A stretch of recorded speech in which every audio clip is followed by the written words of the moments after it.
Chris and I have had the great pleasure of ministering to and mentoring many people over the years. And I can tell you that one of the great joys is in witnessing the transformation of a life and a heart that has truly encountered Jesus. We also know the power of a testimony.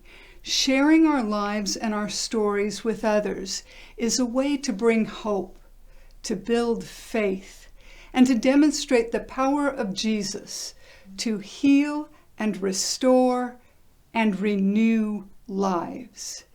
And so on occasion, we will ask guests, people we have loved and mentored, to share their story of transformation.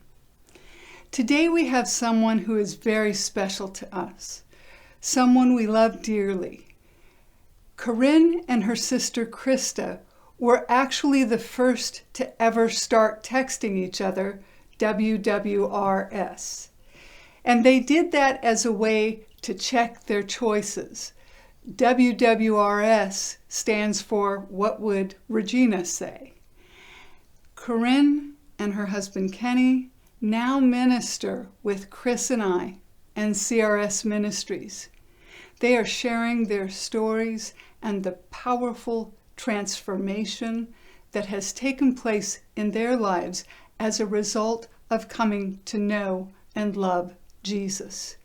They do that so that you might come to know and accept him too. And so we will be recording this in two parts. Part one is Karinne before Jesus. Part two is the victory Karinne now lives after Jesus transformed her life. So I encourage you to make sure and watch both videos so that you get the complete story of the radical changes that have come about in her life through faith in Jesus. Welcome, Karinne. Thank you, Regina. Thank you so much for doing this today. Yes. And so now I thought we would start in the before Jesus part of these videos with having you share some of your early memories, some of your early childhood experiences, to give people an idea of some of the circumstances that were part of your world as a child. Okay, so the earliest memories that I have before I went into the foster system are all before the age of 6. And most of them were primarily my siblings and I. And my parents weren't in a lot of my memories.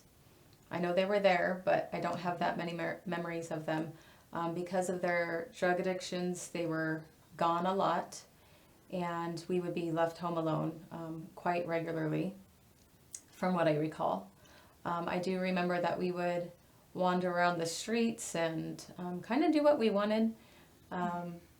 When we were hungry, if there wasn't food at home, which oftentimes there wasn't, we would go down to a nearby little market and steal candy and snacks, and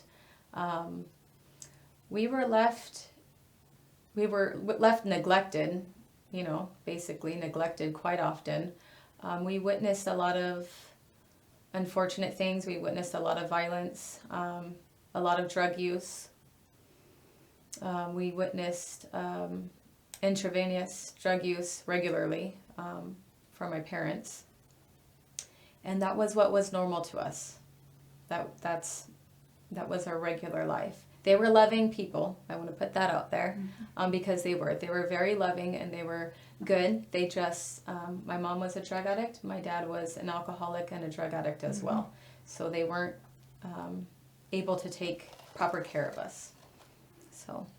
Okay, so after ending up in the foster care system, this is where we start to see the plans of God begin to take shape for you and for your 5 siblings. And so can you tell us about what happened next? Yeah, so when I was about, I would say almost 6 years old, we got taken by CPS and put into the foster care system. For a while, we were all separated into different foster homes. And, when I look at God's plan for us, it's very evident how we were all separated, and then we all ended up being placed together into the home of a very lovely Christian couple who had 3 children of their own.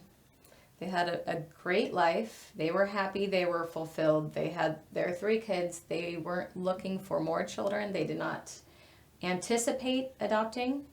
But the Lord had put it on their heart to foster. And so the plan was to temporarily foster 1 baby. They got my little sister.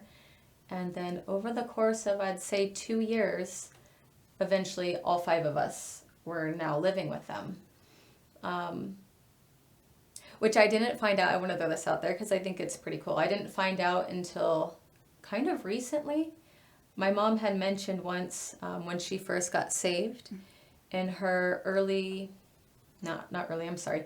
20s, that she had gone to a home church, and someone with a prophetic gifting had prophesied over her and told her then that she would have, basically something along the lines that she would be a mother to many, but only a few would be of her own seed. So, and wow. She forgot about that until years later. It didn't make sense to her at the time. So I see that we were all placed with them for a reason. We grew up under really great, solid foundation of learning about God and His love, and a very merciful home, very loving. We did Sunday school, we did Wednesday night church, we did Bible study. Sometimes we would do Bible study even before school. But my parents they taught us about the Lord. So it instilled those beliefs pretty young, which is amazing.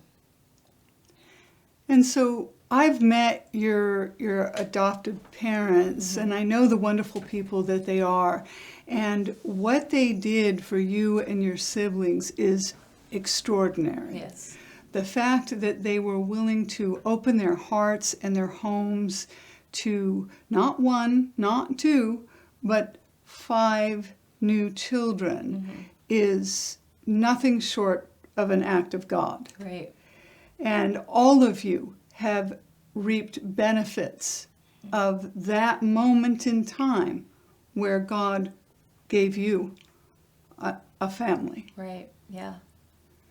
And so what was it like adjusting to the fact that you were adopted?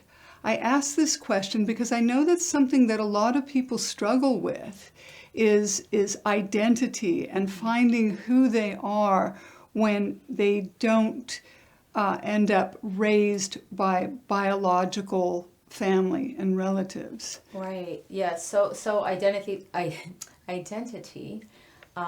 is something that I think, I can't say we all struggled with, but I know I did. I never felt like I belonged ever until, kind of more recent years. It's not easy being a foster kid. It's not easy being adopted. I remember as a foster child, sometimes children that I'd want to play with, or they want to come to my house, and they weren't allowed to because we were foster kids. And that scared a lot of people because they don't know, what we've been exposed to and what we're capable of doing. So I think that it scares people. It made me feel like I was diseased almost, like there was something wrong with me, the way I was treated as a foster child. I'm trying to think of, I know that it affected me throughout most of my life, with more of like a self-worth thing. I always felt like I wasn't worthy as much as, people whose biological parents kept them, I think because my parents did have a window of, I would say like 4 years of getting us back, and they didn't, so as a child I'm thinking, well, what's wrong with me? Didn't they love me enough to quit doing drugs? And so when you think of it as your parents choosing drugs over you, it makes you feel like you don't matter. Right. Yeah. Right. And so you had an experience early on that let you know that God is real and that He is with you. Yes.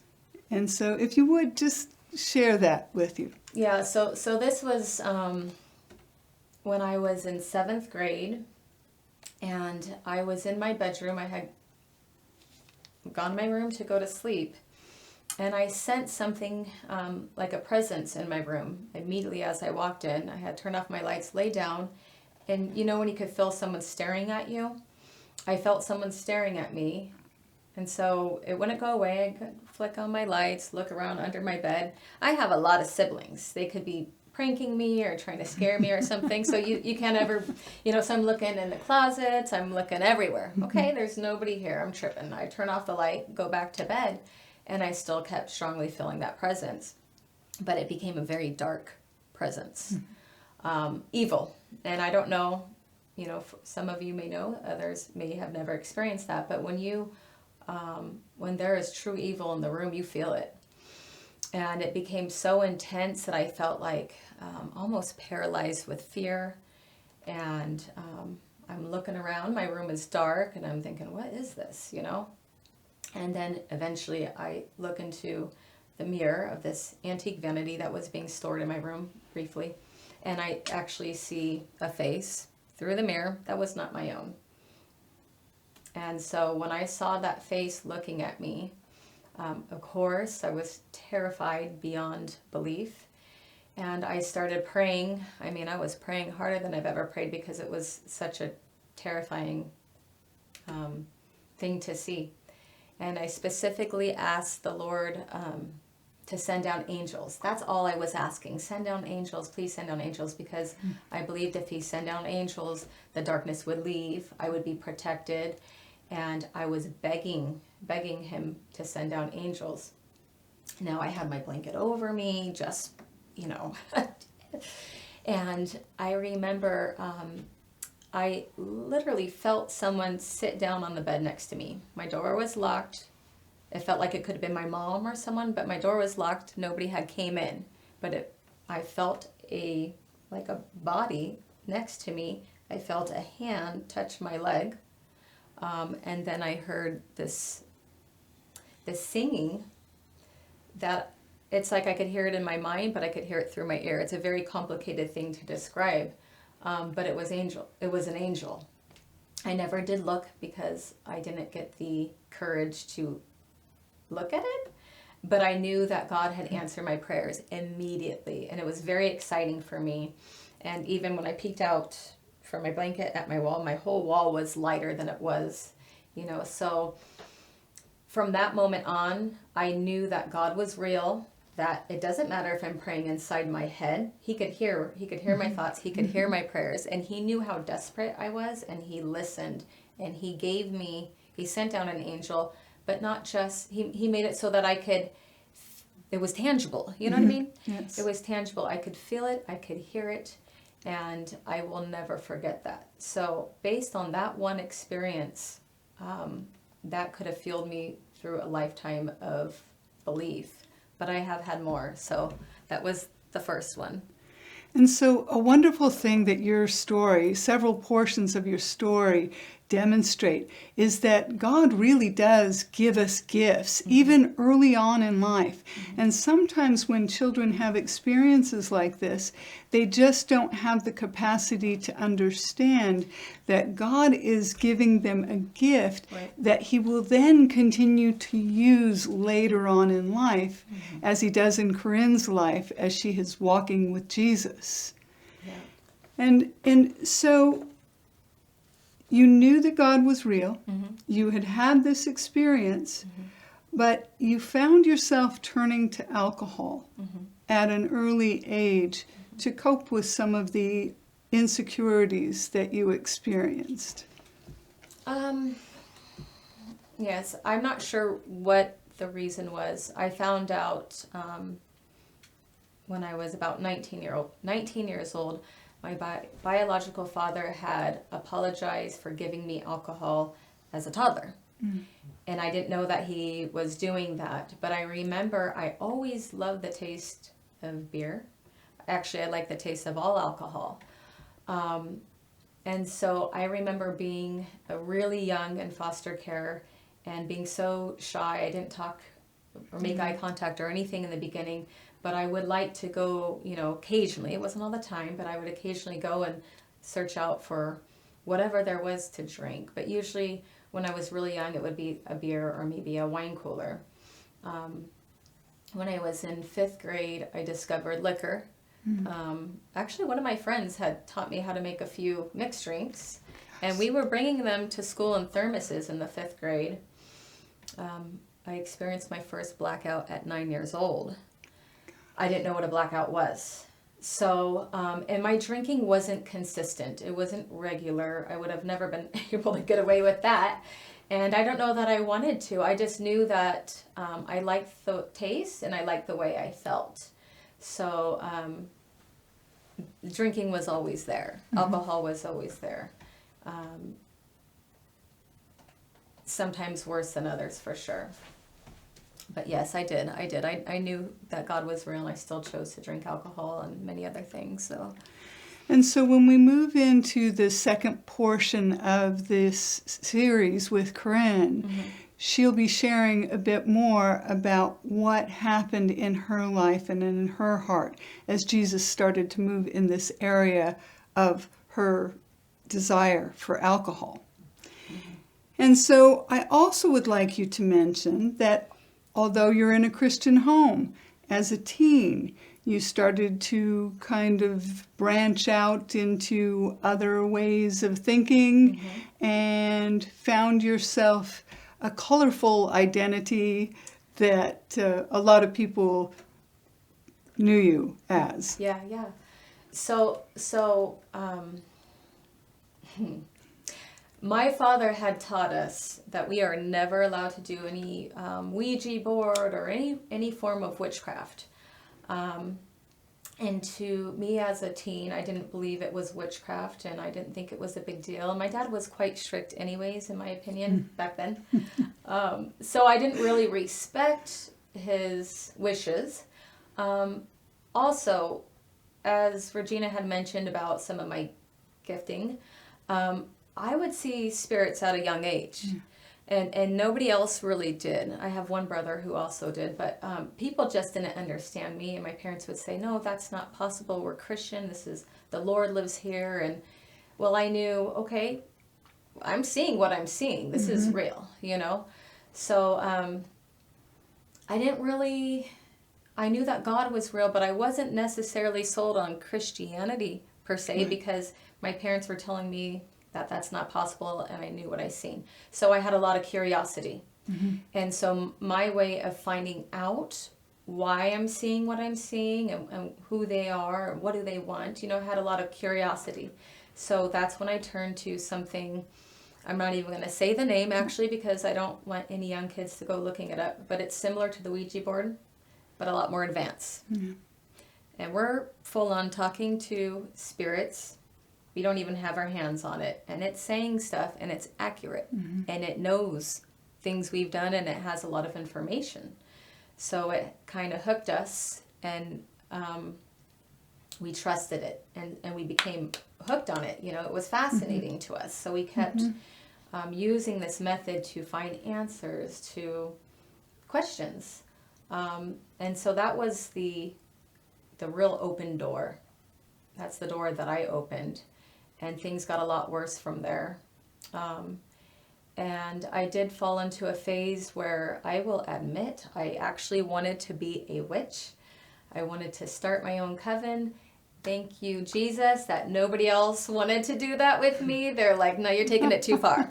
But I really did. And I would go to this New Age store, and I would look up spells and all types of crazy stuff. So, yet at the same time, I knew God was real, but I was not walking with the Lord at all. And so I heard you describe at one point what happened to your appearance, how you changed your appearance during that time of your life.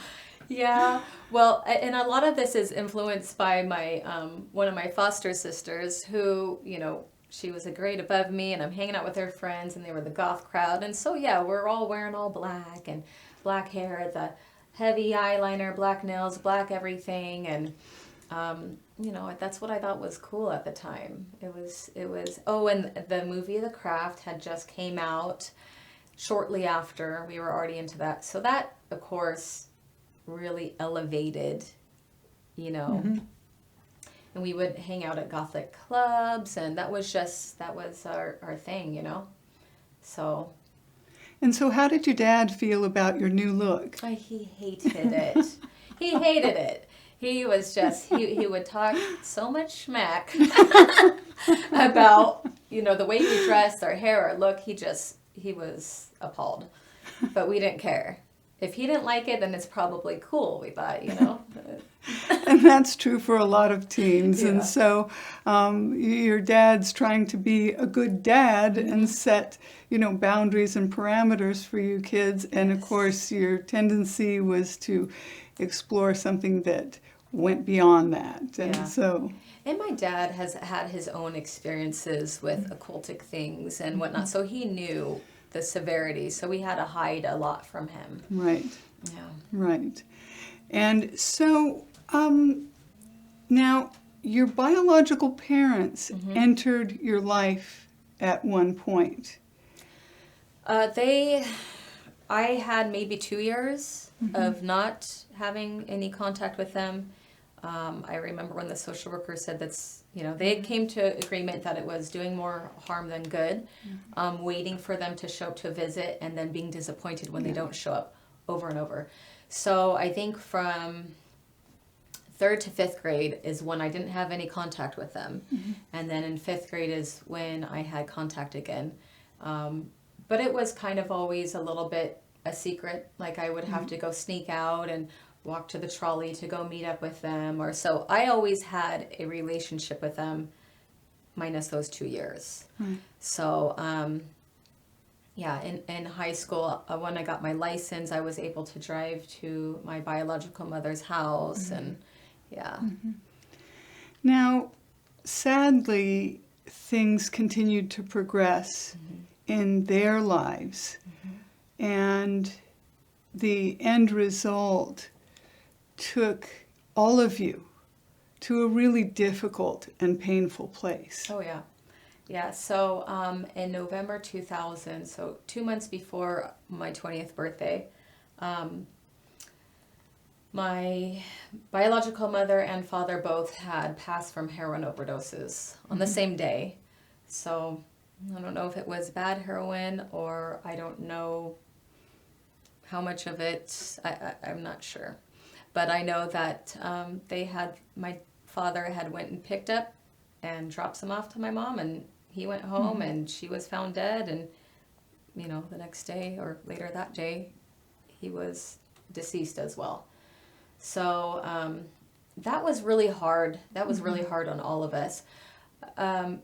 Hard for my older brother and I because we knew them very well and we were closer with them. Harder on my younger siblings because they never got the chance. Right. And because my brother and I, we were older when we were in the system, we were able to continue a relationship with them.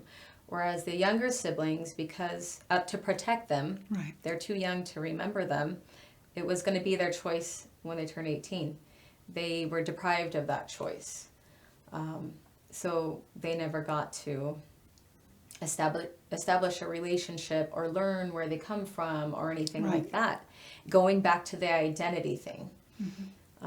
Sure, we don't want to be drug addicts or like them, but there's certain inherited traits and that you have curiosities. When you're in foster or adopted, you have a lot of curiosity about where you come from.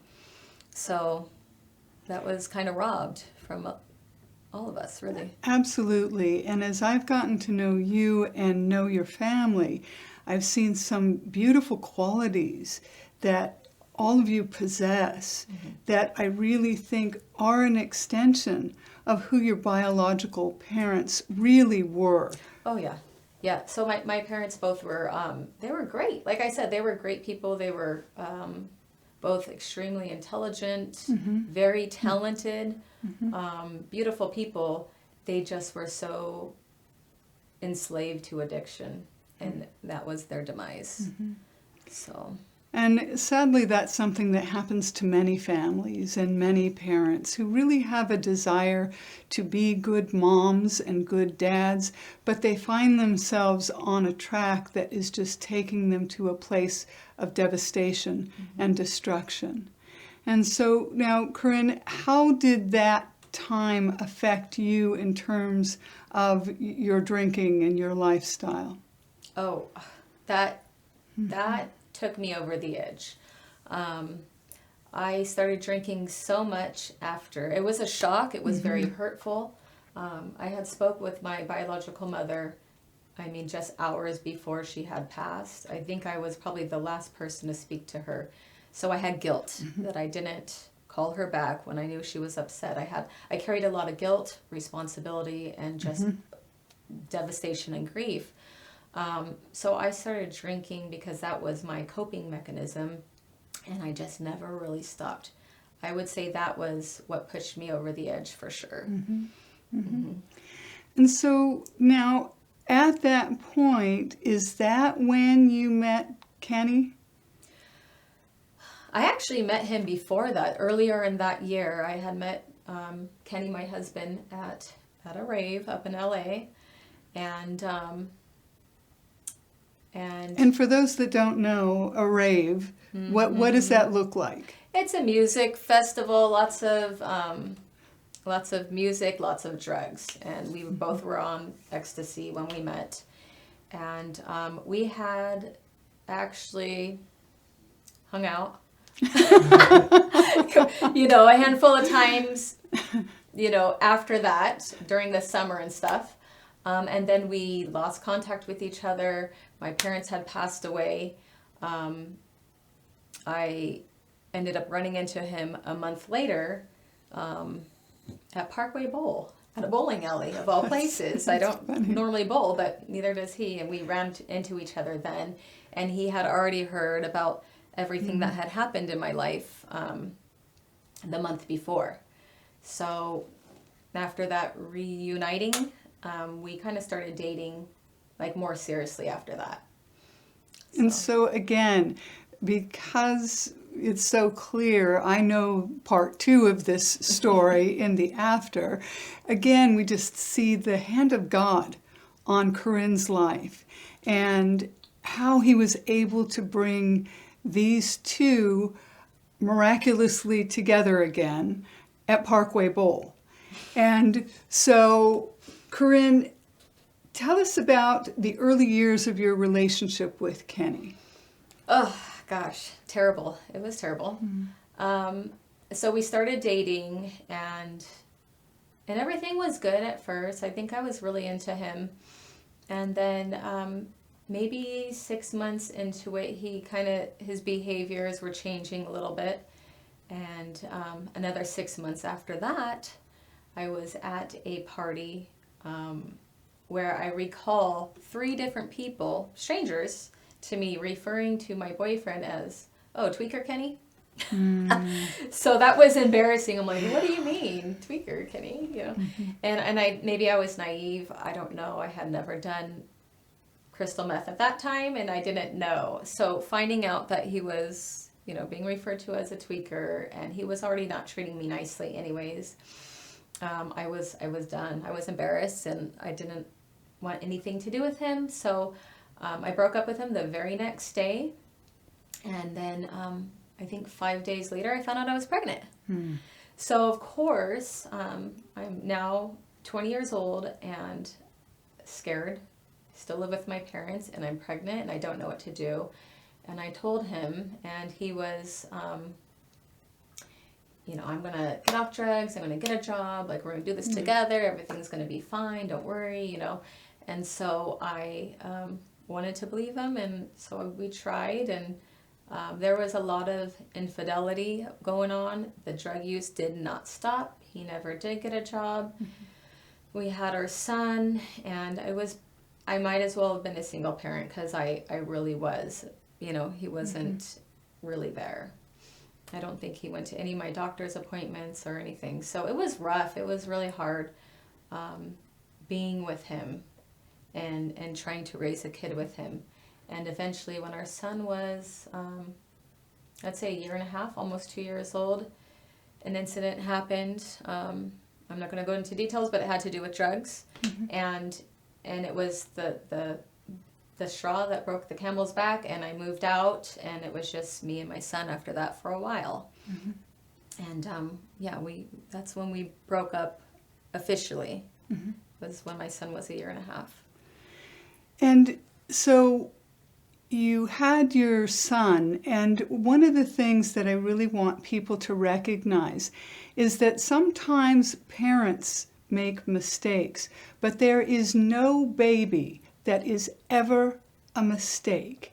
And this was part of the plan of God in Karinne's life and in Kenny's life, that they did have a son together so that the Lord could use this boy to bring these two to a new place. They had a reason to look to God for change. And so you, with your baby boy, what did your life look like at that time? Where were you living, and how had your drinking progressed as a result of some of the painful relationship issues that you were dealing with? So we ended up moving into this little one-bedroom apartment that was in a commercial, it was in an alleyway with office buildings, one little apartment, and it was behind 2 bars and a smoke shop. So it was very convenient for me, for drinking. Not convenient for me to quit drinking. And so my son was my world. I tried to take the best care of him as I could.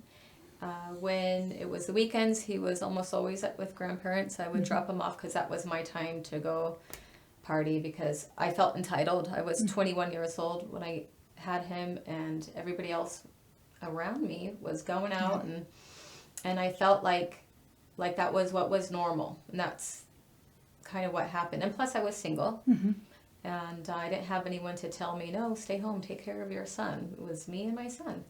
So I did get a little wild, and the more help I had with babysitters, which I had a lot of help, the more that actually enabled me to continue that lifestyle. Sometimes the loving actions of others can actually contribute to a person's freedom to continue down a particular path that's not in their best interest. Right. Because I wasn't one to just get sloppy drunk in front of my son, and, I wouldn't wake up and drink or anything like that. I was a mom. I took care of him. But as soon as I dropped him off, you better believe it was going down. So, and if he's spending the night at grandma's for a few days, and I could wake up and drink, and it was just a binge drinking for a few days each time. So. And so how would you feel afterwards?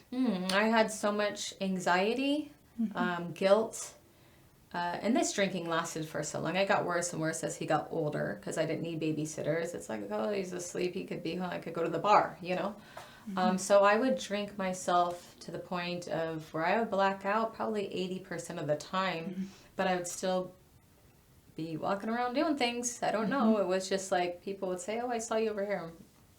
It was over there. So it was scary because I never knew what I was doing. I'd wake up. What did I do? What did I say? And I would be embarrassing to my own self, so I'd wake up with anxiety, just really sick, very, very ill, and I would pray every morning, please, help, and then I'd feel guilty that I'm like abusing God's grace, and asking for help every time that I think that I'm gonna die, and then I go and do the same thing. It was just a vicious cycle. And so even then, there was evidence of God's gifts on you, because you would actually share your faith and witness to people in the bar or in the alley about Jesus. So what was that like? That's it's kind of embarrassing, but at the same time, it shows that I always did love God. I think that I was probably really obnoxious to a lot of people too, but I would get drunk, and then I would want to talk about the Lord, and and I would try to convince people that He's real and this and that, and I was always wanting to pray for people, and some people were very receptive, and I'll never forget that I had this homeless young man about the same age as me that I'd always see around my town, and I was drunk outside of the bar, and I called him over, and I started talking to him, and I asked if I could pray for him, and he said yes, and then next thing you know, there was like 8 homeless people, and we're in the street, we're praying, and it was powerful, but so for some people they were okay with having a drunk pray for him. Other people are like, you're not a good reflection of the Lord, just shut your mouth, but it's proof that He was always with me and in there and on my heart. Yes, and also you have a very kind and compassionate heart, because I can remember you having such a desire to help people and to minister to the homeless and the people who were experiencing some of the same difficulties that you were. Yeah. And you actually had insight that you were able to share with them that they valued. And so now, with this, we're going to conclude part 1 of Karinne before and move into part 2, where you will hear how these difficult, sometimes very dark beginnings turn around to become a testimony of overcoming, of persevering, and of yielding a life to Jesus and all that He has for her and her son.